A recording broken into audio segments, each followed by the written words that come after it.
welcome to Actor Talks. I am Ayana Taylor, and today I'm interviewing Aidan Rees. How are you doing? I'm so good. How are you today? Good. I'm so happy that you're on my channel today. Thank you for having me. Yeah, so I know Aidan actually through social media. So this is our first time actually meeting. Like we never met like on set or doing something, but it was cool how staying connected through Instagram. It was just a wonderful way to meet people. And you were saying earlier, we were saying about how it's not weird anymore. It's not. I don't know what year it became not weird, but it's like, well, you get a sense of someone when you talk to them and you see their I mean, even though social media is a presentation, I don't know, you get a sense for someone, and I was able to watch your videos and I could tell you're just super genuine. And the thing that I really liked about you was that you are very excited about people no matter where they are. And I was like, oh, that's the best, especially in Los Angeles. So, exactly. And I think that's important to highlight those moments where it's like, okay, I don't have all these success and accolades, but it's just like it's about where you started, like what inspired you, what got you going. Because at the end of the day, that's going. Exactly, because that's going to propel you. You know, it's going to help you down the road, like knowing those whys. So it's so cool, so cool. Well, again, thank you so much. You're welcome. Thank you for being here today. Are you ready to jump into this interview? Yes. All right, Aidan. So the first question I have for you: tell us where you're from and how did you end up in Los Angeles? I am from Salt Lake City, Utah. Salt Lake City, lovely place. I know. I haven't met a ton of people from here. There. Actually, most of the people I know from Salt Lake are people that I grew up with, and then I was like, "Hi, you're here now. Let's hang out." I love that. Yeah, I grew up there my whole life, and then when it was coming time to look at colleges, I kind of was I decided a little late that I actually wanted to pursue acting, and so I. When you say late, what does that mean? Meaning, I feel like sometime. Well, in terms of when it came time to looking at schools. Oh, I was like, okay, the application process. I kind of pretended like I wanted to do it, and then middle of senior year, I was like, I want to do it. I was lying to myself that whole time, and so I applied to the tiniest liberal arts schools, liberal arts that would have no sports team and no theater. So I don't know why I was applying there, but that's what I thought I wanted, and then I was like, okay, I know what I want. I was just lying to myself. So you wanted to branch out and go to schools and find so then at the end it ended up being between the University of Utah, which is a great school, and they have a really cool conservatory program and a BFA. And then AMDA, which is a college and conservatory here in Los Angeles.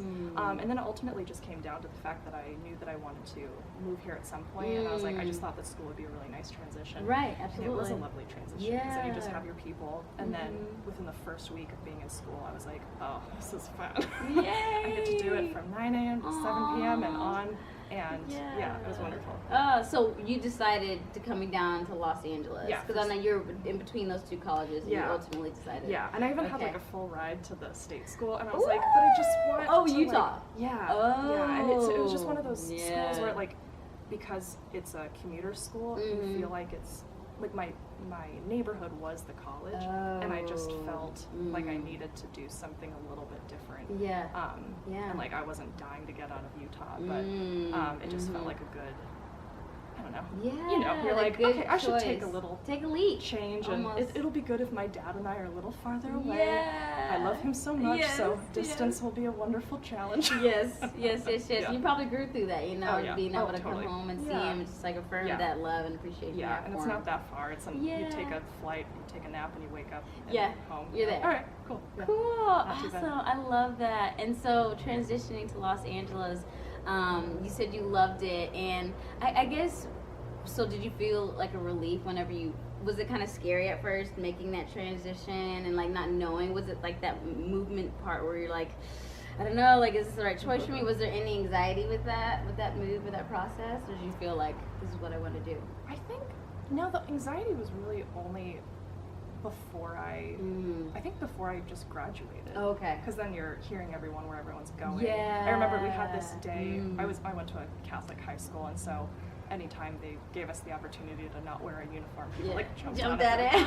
And so there was one day where they were like, okay, all the seniors can wear the shirt or sweatshirt of the school that they're going to. Oh, but yeah, my school it's literally 2 buildings. They've expanded to another building, but it's a wonderful school. But it was just so funny because I was like, I don't have anything, so I printed out the logo, and then I safety pinned it to my Oxford shirt. I love that. And so once I did, actually, that was kind of a nice moment where I was like, who cares?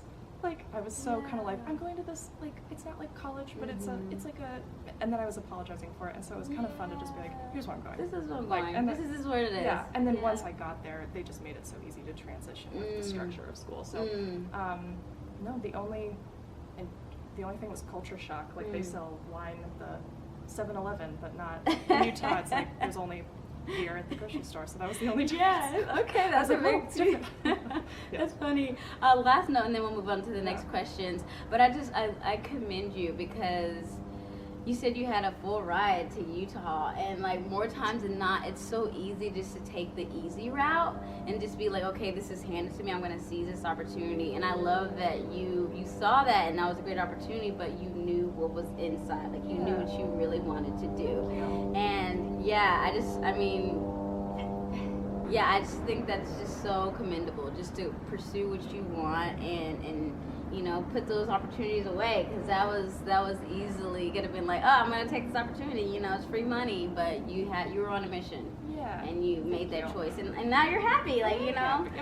I mean, it's good to take those chances. So awesome. It's a good reminder. Yeah, it's a great reminder. Take those risks, guys. Take those risks, and you just never know what's on the other side.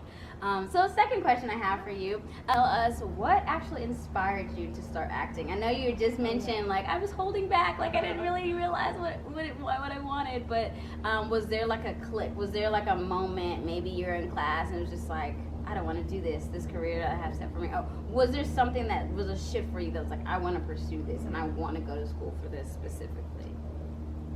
A moment, I think, I don't know if there was a certain moment, but I think I remember, I mean, the constant, like, the thing I remember my senior year most by was driving around in my car alone. I loved driving back home for some reason. But so I would just, you know, on my ways back to school and from school, I think I would just be alone in my thoughts. And so, like, I mean, I think we all kind of start acting at a young age because you're like, this is fun. But then I think what kind of made me, I think I was thinking about what I would regret if I didn't do it for real. Which I don't think it's like great to be motivated by fear and regret. Yeah, absolutely. However, I think just the knowing that I hadn't really taken many chances in life. And you know, when you're 18, what chances are you taking? Baby. But I was like, that I think is going to be a really healthy thing. Oh, the other thing I realized was that you can always go back to college. Yes. And so that was the other thing. I was like, oh, if I go do this and I can do it and I hate it, and I'm like, I forgot I wanted to be a biologist, which will never happen, but I love everyone that is a biologist. Right. I could go do it later. You can do it. And so I think it was realizing how life works. And you're like, you can always go back. You can always go back. Yeah. And so that really helped. And then I was like, all right, why not? Why not? But in my car, driving to and from school, those were where I'd be like, those moments right there where you're with yourself, you're kind of having those self-reflective moments. Totally. Wow, I love that. And I love that you were so, like, honest with yourself, because at first, you know, you could just be like, you know, I'm just gonna do whatever. And that's, I mean, I feel like as a young person, I was just like kind of going with the flow and not really like sitting down and taking that time to think about what does Ayana want to do, you know. And I think also growing up in a very small town, shout out Silver Springs, love Silver Springs, but what you know, state is that again? Texas. That's right. Texas.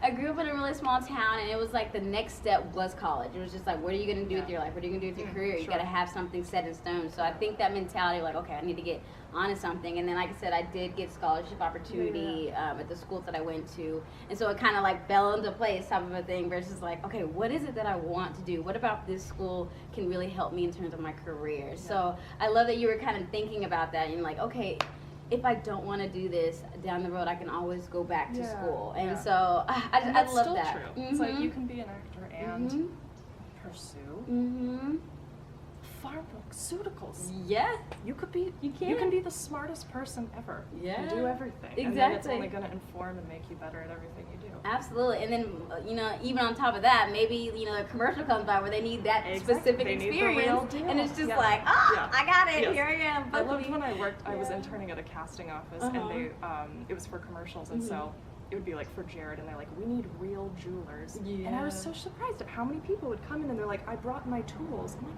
amazing. And it's just, yeah. There's no limit. There is no limit. There's no limit. So like I said, I love that you said that, and realizing like, okay, I can always come back to school. It's always going to be there for me. And that actually kind of helped me as I was transitioning from Minnesota to Los Angeles to pursue acting, because I was in sales, and I love sales. I love the people that I was working with, my my coworkers, but it came down to that point, like you said, regret and like fear, like what's gonna happen if I don't pursue this?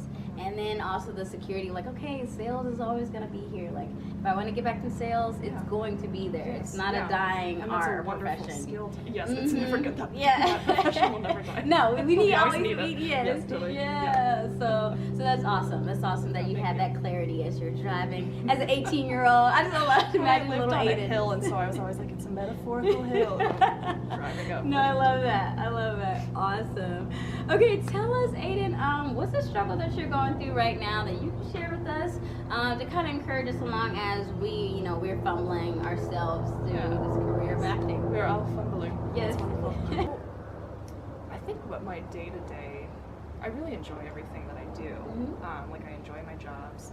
I enjoy all of the work that I do. I like the projects that I'm working on, and I think it's being okay with how I spend my day every day. Not getting bogged down on like I didn't do enough.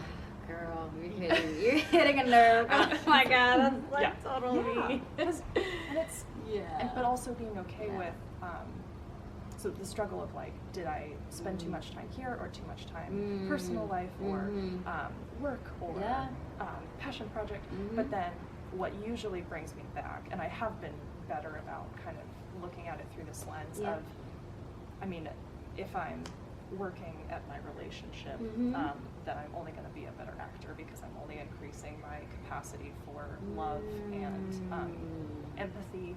And the more I approach my day job with love, the more I'm going to be a better actor. And so it's like, it's as long as I remember at the end of the day, it's all leading to the one dream, then it all makes sense. It makes it that much easier. Yeah, the day job is paying you so that you can invest it into the things that will get you closer to your day job. Yeah. Also food. I love that. Yeah, and then when I cook, I have been cooking for the first time in my life the last year. I don't know. I think I learned, but I didn't really learn. I've just been picking up from my boyfriend is a very good cook, and I've admired how he'll be like, we have this and this and this, we can make this. And so that inspires my creativity, and it like lets me put my phone down, and it lets me go into that, and so it all relates, and that's what kind of helps me get out of that funk of like, I did nothing today, even though you're doing things, but it's looking at it with the right perspective. Perspective is key. I was just gonna say that, because it's just it can be so overwhelming, all the tasks and all the chores you have to do, but if you're seeing that from the framework, this is all fueling me, this is all going to make me stronger in terms of working on people, really engaging, really feeling empathy, all those emotions that you need to use whenever you're on set or where you're pursuing that dream.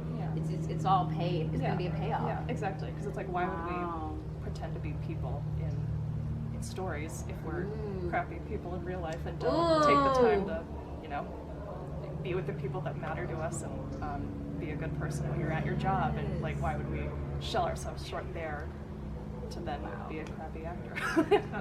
That was deep. I don't know if y'all just heard what she was saying, because you did, like, I'm probably like spouting things that I've heard from other people. No, and it's to, like, great. No, articulate it. That's how we are in words. life. We take what we hear from other people, and it manifests, and we don't remember, but it manifests in our. Yeah, this is like, I didn't take credit for that. But no, what you just said was so amazing, because it gets down to the root of who we are as people, and being able to connect and have those. I don't know, those moments where you're just being, like, you're just generally being who you are, and letting that seep through your work, and even, like I said, on set. And, wow, that's just, because like I said, it just goes down to who you are as a person. Because, we've heard out here in Los Angeles, there's a lot of flaky people, there's a lot of people who are just, they're out to just get from you and not really see you. And I think that's important for us to, like, know the difference when we see that. But also, it's just like, instead of looking at other people, it needs to be look at ourselves, take a reflection in the mirror, and like, are we being those people? Or are we being genuine and honest? Are we the same person we are here as people? Wow, yeah, that's so deep. Thank you for sharing that. Oh man, like, self-reflection is so key. Thank you for asking. Again, that's what I really like about the stuff that you're doing is it's like we all, no matter where we are, we're all kind of somewhat going through the same thing. Absolutely. And then you think if you get to one place in your life, it's just gonna like, all my problems will be solved. Yeah. And you're like, well, that problem's probably gonna follow you. So it's how do you do the things that you do? Yeah. How do you cope? How do you find ways to get through what you're going through? Yeah. So when you do get all these accolades and success, you're not like spiraling down, Yeah. you know? There's just like, I spent all this effort trying to be this person, and then it's like, you get there and it's just like, it's still going. Like, you still feel empty. So Totally. Yeah. I love that. All right, guys. One more question. I have one more question for you, Aidan. Tell us, what is a piece of advice? I mean, you just shared some amazing advice, but tell us, what's a piece of advice that you can share with other actors, people who are pursuing their dreams, and help to encourage them along? Well, just surrounding yourself with the people that truly believe in you and love you. The people that you choose to be your mentors and your teachers should only be looking at you with that lens, rather than just telling you your faults. If they don't have a how to it, that's okay, but I think that would just be the limitation of the person telling you something. And so I've learned to really surround myself with a community and people that only lift me up. Absolutely. Yeah, because critique without love or belief behind it is just that's just one person's it's like either talking down. opinion, yes, or again, it's like they don't have the skill to articulate why that should matter to you. Like I remember for the longest time, like wouldn't smile with my teeth because I thought, because someone was like, we don't need to do that slate with those gums. They didn't phrase it that mean, that came out meaner, but for the whole time, I went to a class that actually is where I met Cambria. And I said to our teacher, I was like, Juliana, are we going to practice our slates? And she was like, why? I was like, because I apparently smile with too much gum. And she was like, look at my teeth. And she smiled for me, and she's like, I have gums.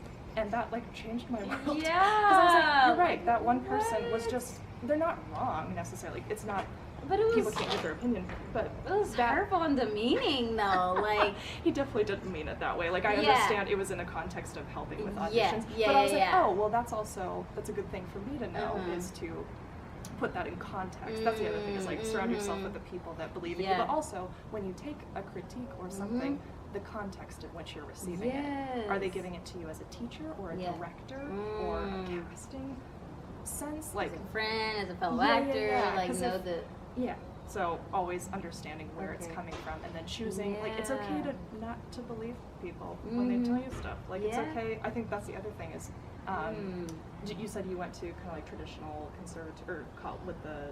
Oh wait, did you study acting at? No, I didn't. Gotcha. I didn't study acting in college. No. Might be someone else. But what was your point you're making? So I mean, I think for a lot of people that do go do the traditional training at a secondary higher education, it's hard to be in a class with a teacher for a full semester, and then because of creative differences, or what do you mean specifically? If you're like. If they're not uplifting you. I think most are. And even the ones that like I don't think uplifted me, I still learned something from. You always take something out of it. Yes, of course. Even though you might be like wanting to drink alcohol the whole time, you know? You're like, it's nice, but I'd rather. But going into it knowing that it's hard to go, you're like, I just spent all this money on school, and this teacher that I'm going to be with for a semester is not giving me... I think you could take something from everyone, like we said. Yeah, absolutely. But it's okay to go, that person is limited, even though they are superior, even though they're in the place of education. And it's hard to do that when you're like, I'm a student. I'm paying tuition. So, but I think that's also important, and that's very freeing in a way to know that no one is superior than others, and also if it's just coming from that place of love, then it's going to be beneficial because then it will move you into the how to maneuver and get better.